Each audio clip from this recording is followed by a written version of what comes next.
고난 중에도 예배하라 하는 제목으로 함께 말씀을 나누겠습니다. 오늘 말씀의 첫 구절이 심상치가 않습니다. 욥이 일어나 겉옷을 찢고 머리털을 밀었다고 기록하고 있습니다.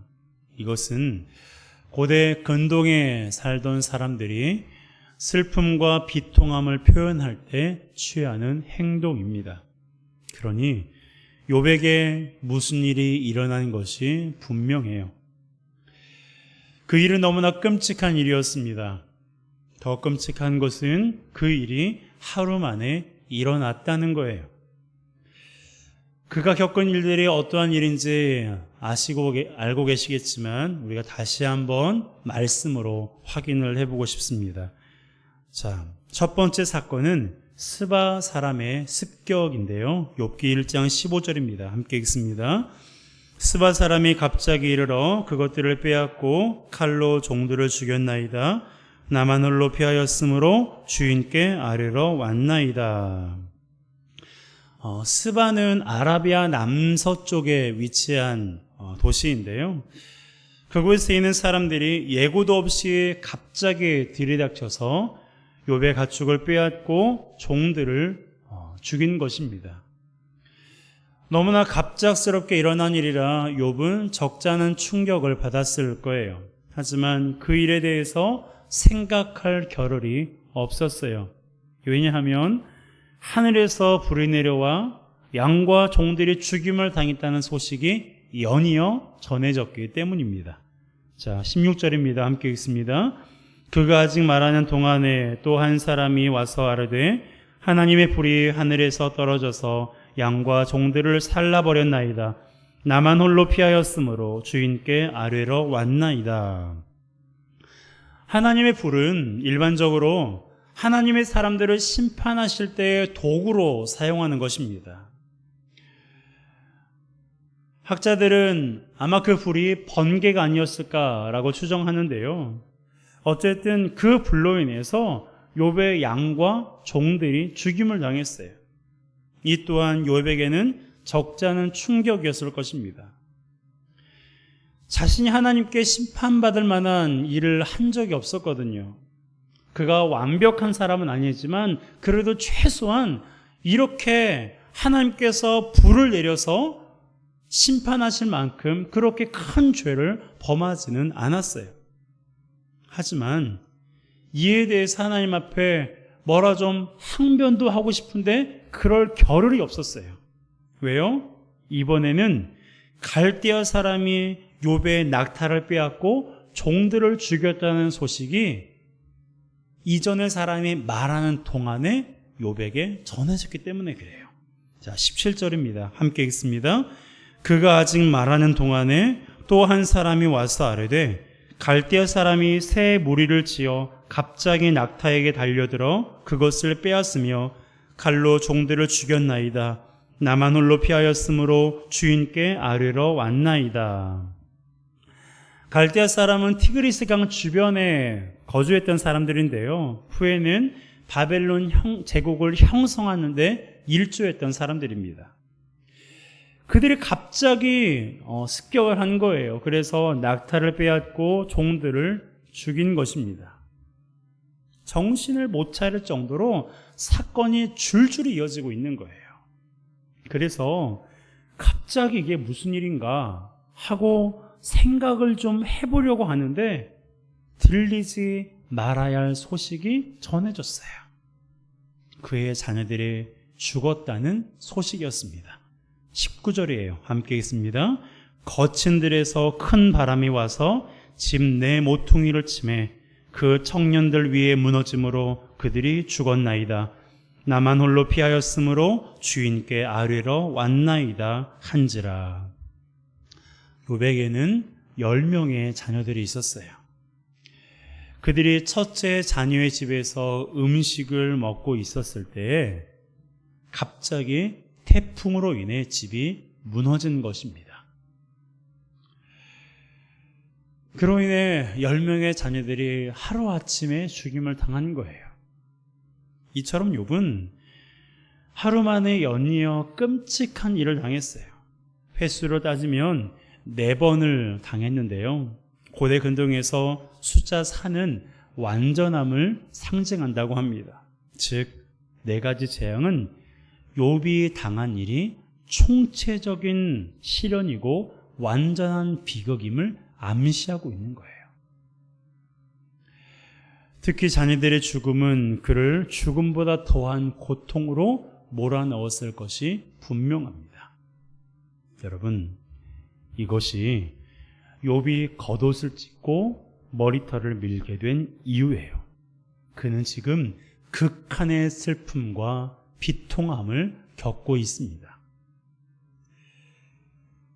욥은 하나님을 믿는 사람이에요. 그것도 대충 믿는 정도가 아니라 하나님도 인정할 만한 신앙을 가지고 있었어요.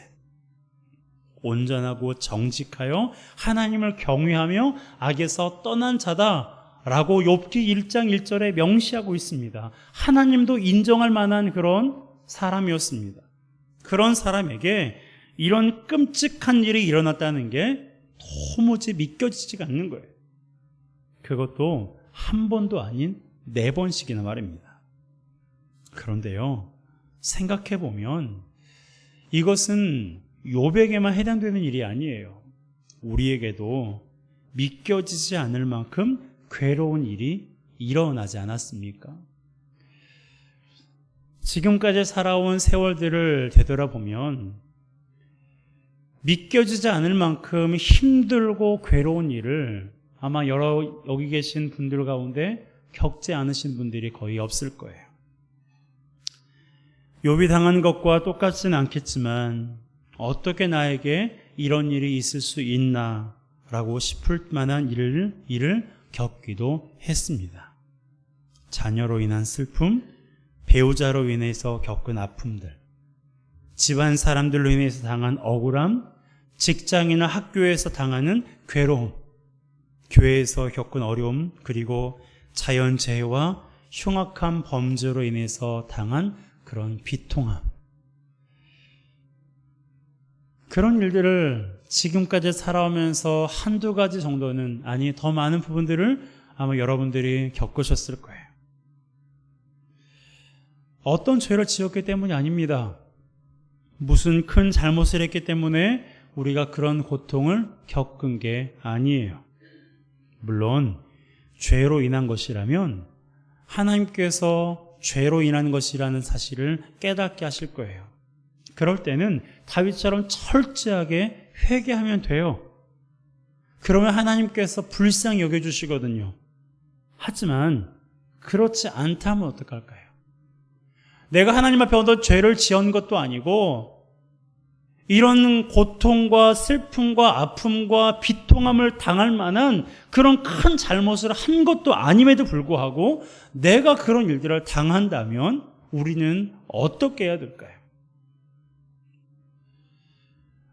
나름대로 신앙생활도 열심히 하고 선하게 살기 위해서 몸부림도 쳐봤는데 이런 일을 겪는다면 우리 그리스도인들은 어떻게 해야 될까요? 2가지로 생각해 볼 수 있는데요. 첫 번째는 원망하지 않아야 돼요. 따라합시다. 원망하지 않아야 합니다. 그렇습니다. 원망하지 않아야 돼요. 여러분, 우리가 이런 일을 겪을 때 어떤 생각이 마음으로부터 가장 먼저 떠오를까요? 원망이에요. 특히 하나님을 향한 원망을 합니다. 나에게 왜 이런 고난을 주시냐고, 내가 뭘 그렇게 잘못했느냐고, 하나님이 너무하신 것 아니냐고, 왜 보호해 주시지 않았느냐고 그렇게 하나님을 원망해요. 얼마나 그 마음이 힘들고 괴로우면 그렇게 하겠어요. 그러니 그 심정이 이해가 되기도 합니다. 그렇다면 욥은 어떨까요? 여러분, 욥은 하나님을 원망하고도 남지 않았겠어요? 이 정도로 끔찍한 일들을 하루 만에 당한 욥이라면 하나님을 원망해도 뭐 누가 뭐라 할 수 있겠습니까? 그런 일을 겪을 만한 죄를 범한 적도 없는데 끔찍한 일을 당했잖아요. 그런데요, 욥은 하나님을 원망하지 않았어요. 하나님을 원망하지 않았습니다. 자, 22절이에요. 함께 읽습니다. 이 모든 일에 욥이 범죄하지 아니하고 하나님을 향하여 원망하지 아니하니라. 아멘. 여러분, 성경은 이 모든 일에 욥이 범죄하지 않았다고 말하고 있어요. 욥은 범죄하지 않았습니다. 여기서 말하는 범죄가 무엇을 가리키는 걸까요? 욥이 이런 고난을 당한 후에 지을 만한 죄가 어떤 게 있었을까요? 자기 가축을 빼앗아가고 종들을 죽인 사람들에게 복수하는 것, 그것이 욥이 저지를 수 있는 범죄이지 않을까요? 하지만 그것은 욥이 할 수 있는 일이 아닙니다. 복수를 하고 싶어도 할 수 없는 처지잖아요. 혼자밖에 없으니까. 그를 도와서 복수할 만한 사람이 하나도 없기 때문에 그가 욥이 범죄하지 않았다라는 것을 복수라고 생각할 수는 없습니다. 그렇다면 무엇일까요? 무엇을 가리켜서 욥이 범죄하지 않았다고 표현하고 있는 것일까요? 그건 바로 하나님을 원망하는 거예요. 하나님을 원망하는 것. 욥이 범죄하지 않았다는 것은 하나님을 원망하지 않았다는 거예요. 여러분, 하나님을 원망하는 것도 뭐라고요? 범죄예요. 하나님을 원망하는 것도 범죄이기 때문에 욥이 범죄하지 않았다라고 말하면서 그가 하나님을 원망하지 않았다라고 기록하고 있는 거예요. 하나님을 원망하는 것이 범죄이기 때문에 광야 40년 동안 이스라엘 백성들이 하나님을 원망했을 때 하나님이 그들을 징계하셨잖아요. 너희들이 나에게 했던 그 말을 내가 시행할 거라고. 차라리 애굽으로 돌아갔으면 좋겠다, 차라리 광야에서 죽었으면 좋았겠다라고 하나님을 원망했는데, 그런 말로 하나님을 원망했는데 내 귀에 들린 대로 내가 시행하겠다고 하나님께서 말씀하셨어요. 그렇게 말씀하신 이유가 뭐예요? 하나님을 원망하는 것도 범죄이기 때문에 그런 거예요. 그러게 우리는 하나님을 원망해서도 안 돼요. 비록 우리가 고난 당할 만한 일을 하지 않았음에도 불구하고 고난을 당했어요. 그러면 하나님을 원망해도 될까요? 내가 실현 당할 만한 일을 하지 않았는데, 내가 믿음 생활 열심히 했는데, 내가 기도 생활도 나름대로 열심히 하고 믿음으로 살아가려고, 선하게 살아가려고 애썼는데 고난을 당했어요. 그런데 그런 상황에서 하나님을 원망해도 될까요? 아니에요. 하나님을 원망하면 안 돼요. 하나님을 원망하면 안 돼요. 우리가 아무리 선하게 살고, 아무리 믿음 생활 열심히 하고, 믿음으로 하나님을 기쁘시게 하기 위해서 고군분투하는 그런 삶을 살았다 할지라도, 내가 고난당한 것 때문에, 내가 어려움 당한 것 때문에, 내가 슬픔 당한 것 때문에, 내 뭔가 마음이 괴로운 것 때문에 하나님을 원망해서는 안 됩니다. 하나님을 원망해서는 안 돼요. 그런데 때때로 어때요? 때때로 하나님을 원망하고 싶은 마음이 올라오기도 해요. 그것을 미연에 방지해야 돼요. 하나님을 원망하는 게 뭐라고요? 하나님을 원망하는 것도 범죄해요. 하나님 앞에 죄를 범하는 거예요. 그러니까 우리가 죄를 범하면 안 되잖아요. 죄를 범하지 않기 위해서 그것을 미연에 방지해야 되는데, 그것이 우리가 해야 할 두 번째 모습입니다. 자, 함께 따라하겠습니다. 하나님의 주권을 인정하는 것입니다. 하나님의 주권을 인정하는 거예요. 자, 첫 번째는 하나님을 원망하지 않는 것입니다. 그리고 두 번째는 하나님의 주권을 인정하는 거예요. 여러분, 욥이 너무 슬프고 비통한 마음에 겉옷을 찢고 머리털을 밀었어요. 그런데 그의 행동은 거기에서 끝나지 않았습니다. 많은 사람들이 거기에서 끝나기 마련이지만 욥은 거기에서 끝나지 않았어요. 한 구절이 더 있어요. 뭐라고요? 땅에 엎드려 예배했다라고 기록하고 있습니다. 자, 20절입니다. 함께 읽습니다. 욥이 일어나 겉옷을 찢고 머리털을 밀고 땅에 엎드려 예배하며. 욥이 뭘 했다고요? 예배했어요. 예배했습니다. 너무 슬프고 비통해서 겉옷을 찢고 머리털을 밀며 아이고 통곡한 것이 아니라 땅에 엎드려서 하나님을 예배한 거예요. 예배했어요. 어떻게 예배했습니까? 21절이에요. 함께 읽겠습니다. 이르되 내가 모태에서 알몸으로 나와 싸운즉 또한 알몸이 그리로 돌아가올지라. 주신 이도 여호와시오 거두신 이도 여호와시오니 여호와 이름이 찬송을 받으실지니이다 하고. 할렐루야. 여러분, 욥이 예배했어요. 하나님의 주권을 인정하며 그가 하나님 앞에 예배했습니다. 욥이 고백하잖아요. 내가 모태에서 알몸으로 나와 싸운즉 또한 알몸이 그리로 돌아가올지라. 주신 이도 여호와시오 거두신 이도 여호와시오니 여호와 이름이 찬송을 받으실지니이다. 여러분, 욥의 이 고백에 동의하십니까? 욥의 이 말이 맞는 말이에요? 틀린 말이에요? 맞는 말이에요. 그렇다면 우리도 고난당했을 때 하나님께 뭘 해야 되죠? 예배해야 돼요. 하나님의 주권을 인정하며 예배해야 됩니다. 그것이 고난당한 성도의 모습이에요. 그 모습을 본 다른 사람들은 우리를 향해서 미쳤다고 하겠죠. 제정신이 아니라고 하겠죠. 종교에 빠졌다고 하겠죠. 그러나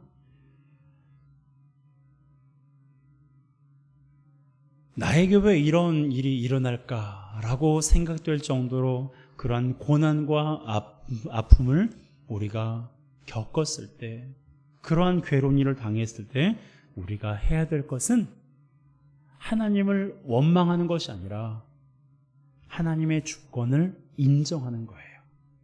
여러분, 하나님의 주권을 인정할 때 하나님을 원망하지 않는 거예요. 내가 하나님을 원망하지 않아야지 라고 결심해서 하나님을 원망할 수 있는 게 아니에요. 여러분, 생각해 보세요. 자식들이 죽었어요. 자신의 모든 것이 하루아침에 다 사라졌습니다. 어떻게 제정신이겠어요? 그런 상황 가운데서 욥이 하나님을 원망하지 않을 수 있었던 이유는요, 모든 것이 하나님의 것입니다. 나에게 주신 분도 하나님이시니 거둬가신 분도 하나님이심을 내가 고백하고 그것을 인정했을 때 하나님을 원망하지 않을 수 있었던 거예요. 여러분, 고난 중에 계십니까? 그리고 아직도 어떤 내 삶의 괴로운 일로 인해서 하나님을 향한 원망스러운 마음이 가시지 않았습니까? 이 시간 주님의 이름으로 축복하며 또한 위로합니다. 하나님의 주권을 인정하시기 바랍니다. 하나님의 주권을 인정하셔서 하나님을 원망하지 않고, 욥의 인생의 결말이 어떻게 되는지를 우리가 알고 있잖아요. 그러한 하나님의 은혜가 여러분들의 개인과 가정 가운데 일어나기를 주님의 이름으로 축복합니다. 호라시오 스페포드라는 그리스도인이 있었습니다. 그는 세계적인 부흥사 무디의 동역자인데요.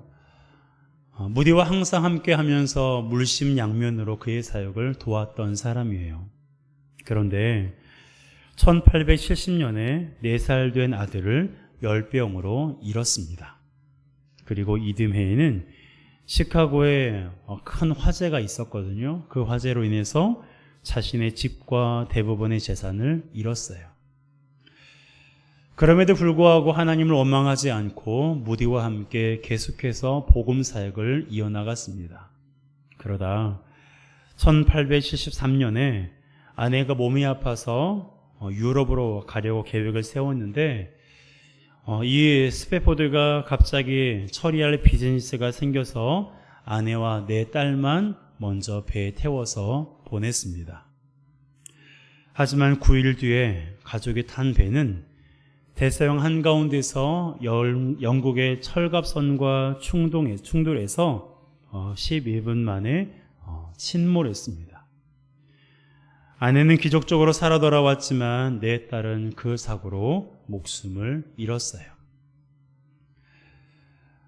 여러분, 스페포드는요, 바로 배를 타고 대서양을 건너서 침몰 지점에 이르렀습니다. 그런데 바다가 너무나 고요한 거예요. 마치 아무 일도 없었던 것처럼 고요한 겁니다. 이때 아내가 이런 말을 했어요. 여보, 우리 예쁜 4딸이 아주 없어진 게 아니잖아요. 우리는 잠깐 헤어질 뿐 천국에서 다시 만날 거예요. 라고 아내가 그의 남편에게 이렇게 말했습니다. 하지만 스페포드는 객실로 내려가서 밤새 부르짖었어요. 하나님, 왜 제게 이런 고통을 주십니까? 아들을 데려가셔도 집과 재산을 가져가셔도 하나님을 원망하지 않았습니다. 그러나 이제 내 딸들까지도 데려가셨군요. 한참을 울부짖으며 그렇게 있는데 갑자기 한순간 이해할 수 없는 평안이 그 안에 들어온 거예요. 그 순간 그가 그 자리에서 찬양시를 기록했습니다. 그 곡이 바로 찬송가 413장 내 평생에 가는 길이에요. 내 평생에 가는 길 순탄하여 늘 잔잔한 강 같든지 큰 풍파로 무섭고 어렵든지 나의 영혼은 늘 편하다. 내 영혼 평안해. 내 영혼 평안해. 끔찍한 일을 당했던 스페포드와 그의 아내였지만 하나님을 원망하지 않고 하나님의 주권을 인정하며 내 영혼을 평안케 하시는 분이 하나님이심을 고백하고 있습니다. 거친 풍파가 나를 공격해 온다 할지라도 내 영혼을 평안케 하시는 분이 하나님이심을 그가 하나님의 주권을 인정하며 고백하고 있습니다. 이 시간 함께 이 찬양을 부르며 우리 안에 하나님을 향한 원망하는 마음, 아직도 내 안에 해결되지 않는 하나님을 향한 서운한 마음, 원망한 마음, 하나님, 내가 하나님의 주권을 인정합니다. 내 안에 평안함을 주시옵소서. 하나님이 주시는 평안함이 내 안에 충만케 하여 주시옵소서. 이 시간 함께 이 찬양